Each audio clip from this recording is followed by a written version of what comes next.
Hey, what's up guys? It's your boy Naked Speed here, and I'm not kidding, I literally don't have pants on in this video. So if you're excited for today's video, and you like the fact that I don't have pants on, please smash the like button and subscribe to the channel, it really does mean a lot to me.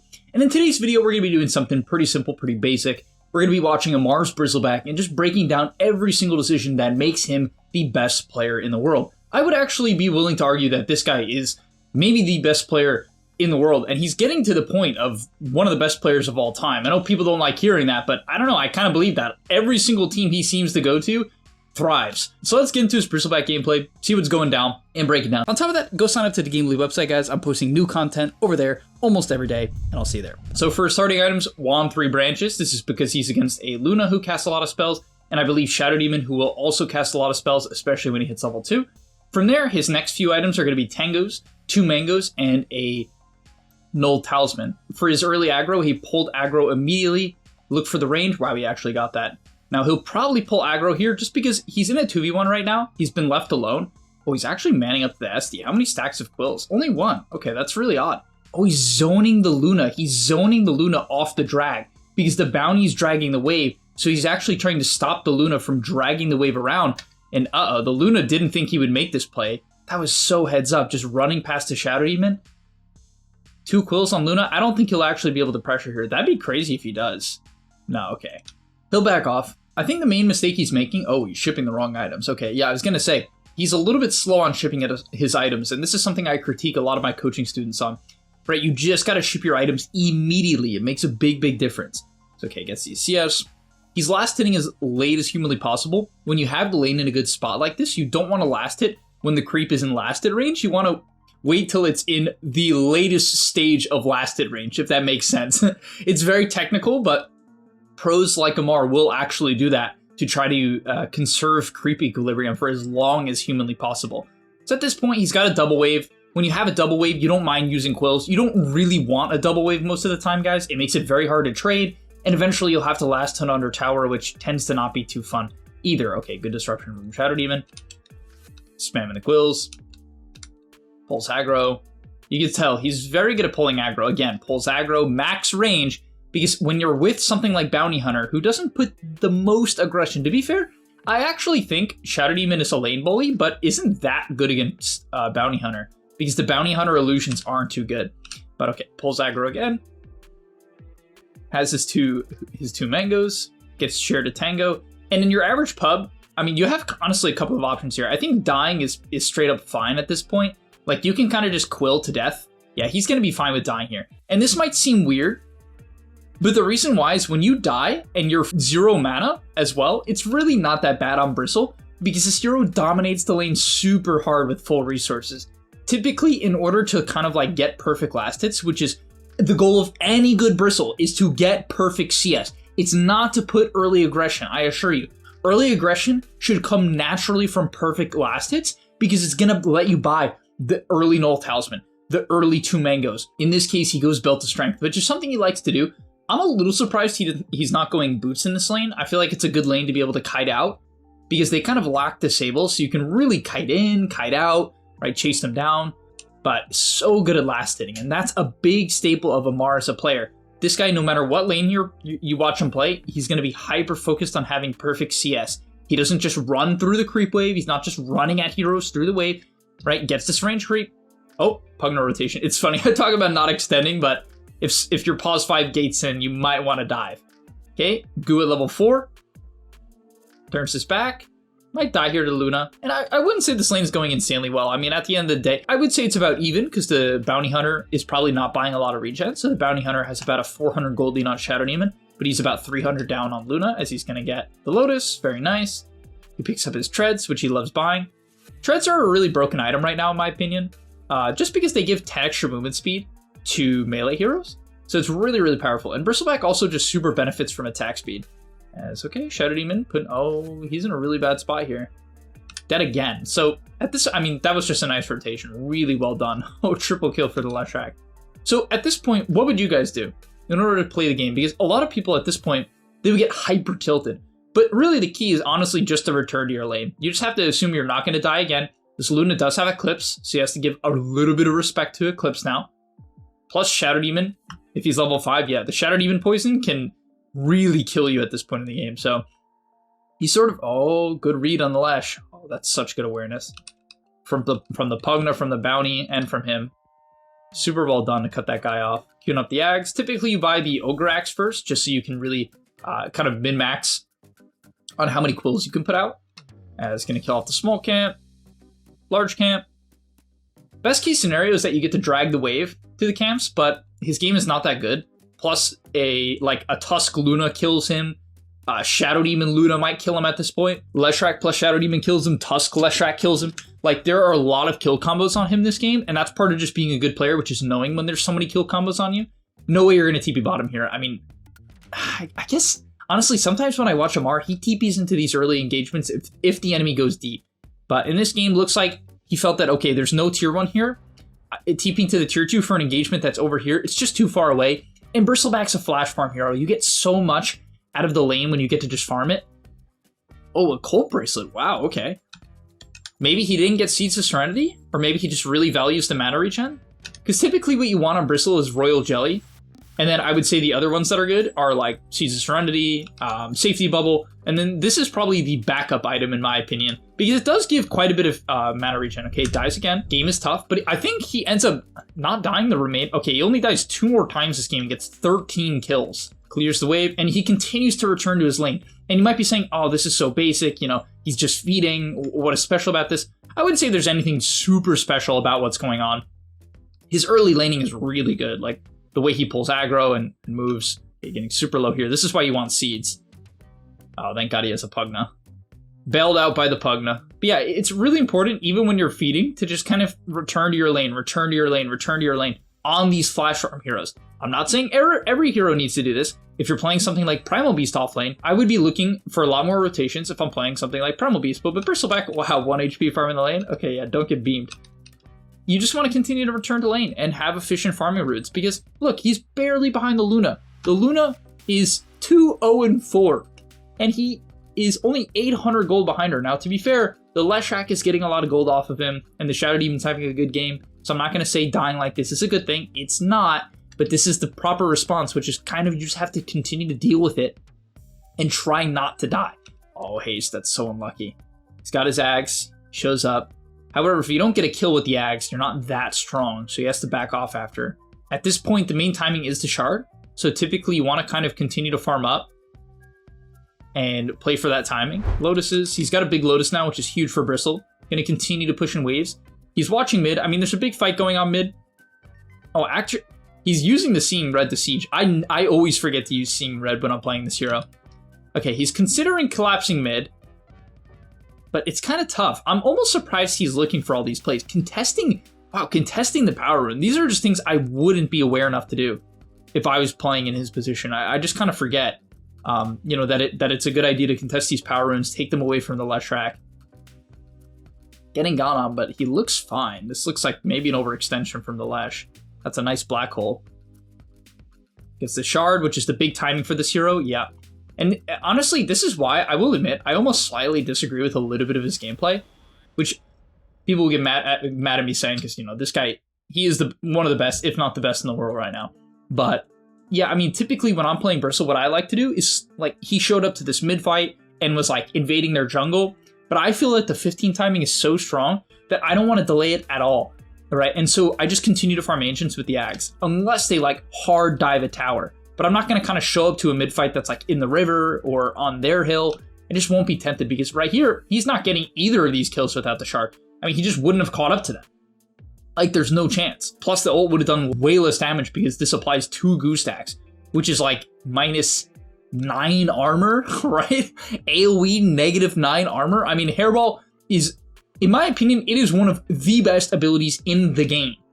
Like, not even just like shards, like just abilities in the game. This ability is just nuts. 13-second cooldown, 1,000 cast range. It's fun. I remember it used to be 10-second cooldown, like 1,300 cast range. Funny time.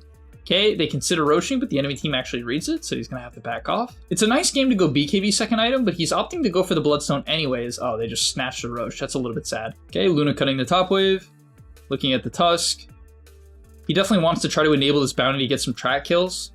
anytime you have a bounty hunter on your team, it is good to kind of play with that guy, look to make moves with him, and that's what they're doing here. He's playing the bounty hunter vision. They want to get a good jump. Really looking for the Shadow Demon. Oh, but they jump an illusion. What a bait from the Shadow Demon, honestly. And yeah, he's just trying to use this really strong shard timing. Oh, he skipped his 10 talent. Wow. Skipping the 10 talent and going for goo cast range. Clears off the Eidolons, back to top. I guess now that the mid tower is dead, he feels that he can just kind of go back to farming. How do you progress the map here? It's so awkward. As looking to take Tormentor. Can you solo the Tormentor as Bristle? I know you used to be able to. Can you still do it? Okay, you can. It's really close, but you can. Gets the stack, gets the wisdom. I mean, this sequence is actually really good. For some reason, I didn't realize you could solo the Torm. You just have to stack up quills, basically. Yeah, I didn't realize. You just have to pre-stack up some quills, and then you can do it. So like he quills immediately, quills, doesn't start hitting it. Yeah, he makes sure he has max goo and stacks up some quills. Yeah, okay. It almost killed him anyway. Gets the wisdom, farms up the stack, close to the Bloodstone now. I think the build this game is probably Bloodstone BKB, but we'll see. He really likes going Sanjin Yasha, but I think it's a Bloodstone BKB game. Just because of Lesh and Luna. Oh, the enemy team has Shadow Demon, who should really... I'm surprised he's not going for the Axe Rush this game. It's so good against Bristle. Like, so good. Bloodstone online. He's hiding the... No way, come on. This can't be necessary. He's dropping Bloodstone. Is he really trying to hide the Bloodstone? Or does that, like, bug the game? Because there's so many issues with illusions. Like, at the highest level, guys, people are constantly clicking on enemy portraits to see what items they have. And if the enemy hero is an illusion hero, like Terrorblade or Naga, or they have an illusion rune, or they click, like, Manta style, like Alchemist, it's like, so annoying. I don't know if dropping items is related to that. I don't think it is. I think it's just to hide his Bloodstone. But, okay, let's look at this play. Okay, so he's got his Bloodstone. This is when you're hyper tanky on this hero. Trying to poke. He's actually not... Does this guy have a Yules? No. I'm surprised he's not committing his Ag's Hairball, considering this guy has no Dispel. It's not like he can really get out of this. He's actually opting to hold his Ags entirely. That's insane discipline. How did... I feel like I would have just led with the Ags because, you know, get more of him out. Okay, Disruption might come out, so he's actually holding the Ags. Decides to use it once he realizes the Disruption's probably not coming out. The Bloodstone timing. Oh, it actually might be enough. Man, I always get caught off guard about how much healing this Bloodstone actually is. And yeah, he's just had a solid game. Now plays this fight well. Notice how he's kiting super well, not just like face planting into the Lesh. Get some quills back up. They try to commit on him, but they just don't have damage. Luna is really bad at killing Bristle, from my experience. And man, oh, ultra kill. No, Rampage. Okay, now that you get a kill like this, usually how pros function is if they get like a big kill like this, they won't buy BKB. But how disciplined is he? Do you buy the BKB anyway? Or do you say, okay, they couldn't kill me once. Now I'm just going to buy a survivability item like Sanjin Yasha and assume they can't kill me again. I feel like because it's a pub, he's going to buy Sanjin Yasha and just assume that they don't have the damage points to kill him. No, okay, he gives up the BKB. I was wrong. All right, almost level 20, which is the quill stack damage. That's when this hero becomes really nasty. Onto the Tusk. Wow, that's enough damage. Something that's interesting about the Ags and the Shard too is they give you 6 stacks of Warpath because the Ags is 5 and the Hairball is 1. So it gives you a lot of right-click damage after using them, which is why they're both really strong. Oh, he didn't buy the BKB. Was I right? Oh, yeah. I knew it. Yeah, well, okay. 4 stacks on the Torm. He's really... I mean, this is good that you can kill Torms with this hero, because Tormentors are pretty OP, especially when you can solo them. It just takes so little from your team that it's just such value. I mean, gets it for Sand King, which to be fair, it's not a good shard, but it still gives a lot of gold. He is a little bit low now, which is the only sad part about this, using the Seeing Red to siege. The only times I've seen him use the Seeing Red is to take towers. That is literally the only time. Farm up some neutrals. I think he's mainly trying to heal now. Yeah, he's using the Ag. He wants to heal a bit. Because you don't want to be missing 1,000 HP. Yeah, gets healed by Pugna. Okay. Bailed out by Pugna once again. Okay, onto the SD. They are chasing him really hard here. He's getting poked a bit. This is a little awkward. You really don't want to get Black Hold facing some sort of Luna. Look at his movement, guys. I just want you to see this. How frequently he's turning around. Like, right when he thinks they might go on him, turn around. Goo, turn around. You see how he does these small steps? It's because if he gets Black Hold, he wants to be facing away. Or even if he just gets stunned by Lash. I think in this case, it's the black hole is what he's worried about. Yeah, he's just picking him apart now. Level 20, full stack damage. It's the broken talent. Because it goes from what is the full stack damage usually? From 30 to 50, and it makes such a big difference. Like really, it's so noticeable. You know, to the Luna, but they don't have detection. She's definitely buying Silver Edge. And that's another reason why Sanjin Yasha tends to be kind of bad in games like this. It's not, okay, not bad. It's obviously good in this position. He already has his BKB complete. By the way, sells Null Talisman, not Wand, because now that these stat items don't double, Wand is generally the best one.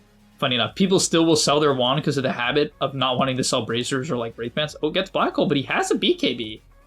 He actually might be fine. Wow. All these small things just coming into play. Sells the Null, gets BKB off the Courier, gets jumped 10 seconds after the BKB gets delivered. A little slow on the Black Hole combo.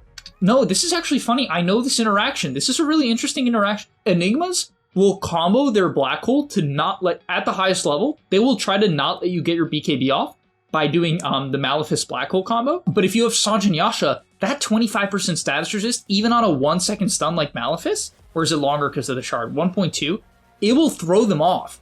And it will give you literally a 0.1 second window to click BKB. And that's what happens here, right? You'll see it's this miniature window where maybe he could have executed. Oh my God. And that window lets him get BKB off. Oh boy. That's so sad. And that window doesn't exist without Sanjin Yasha. Like, at all. Oh, actually opting to go on Luna instead of the Enigma. Probably a good decision, because after the Enigma Black Hole is down, he's not useless, but pretty weak. This Goo cast range challenge is so good. Oh, it gets broken. Okay. Nice Silver Edge. When the BKB is on cooldown, it actually can be a problem. Queuing up Yule's next. Okay, so changes his mind, AC. Okay, currently 2 heroes are dead while they actually just read the gameplay. Damn. So, 2 for 2 right now. There's no Black Hole, though. I don't think Luna can fight him. This hero's way too good at kiting Luna, from my experience. Aegis, that's huge. Now he doesn't have to fear the Black Hole nearly as much. And what do you do from this position? Your Morphling is mid, your Pugna's mid. So you don't really want to push up bottom. A lot of 3k players, 2k players, 4k, 5k will just make the mistake of being too aggressive here before their team can connect.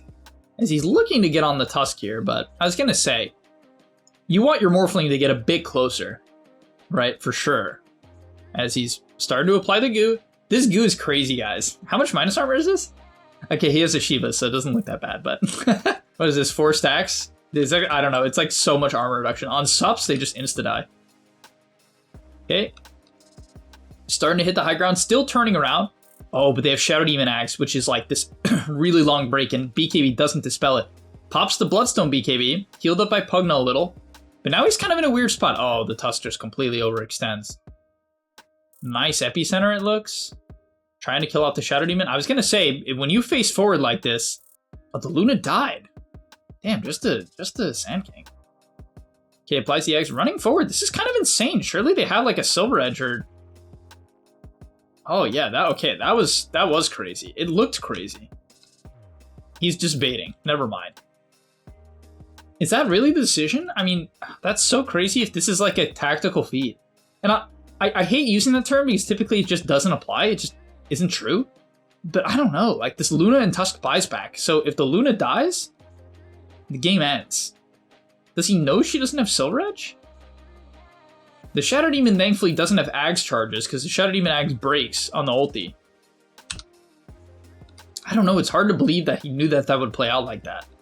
But maybe. I mean, the game's over now for sure. No buyback on Luna. What is he doing? Oh, this shit's always funny. No. Wow. And yeah, I mean, that's just a great game. It's a clear example of like why this guy's top level. Even in a game where you're 0-4 off the start, he's still going to have a good match. He's still hitting his farming rotations. He's not getting distracted with bad engagements while playing a flash farming hero. Just to be clear, not every offlaner plays like this, right? But Beastmaster plays like this. Heroes like Bristle play like this. There's a few others. Brood plays like this. You're basically a second safe laner, and he clearly understands that. And this video can be a good example of how to play Bristle, just kind of hitting those timings. I do even disagree with maybe his like 60-minute timing. I just feel that the shard is so important. And people, even Ammar, maybe undervalues it a little bit. I mean, I know he values it. He buys it after Ags every single game. But yeah, thank you guys so much for watching. I'll see you in the next one. And I'm out. And that's all. But remember, before you leave, come on, before you tune out, subscribe to the GameLeap website where we are going to help you get to the next rank. If you're stuck, click the link down below. And I'm out. Peace.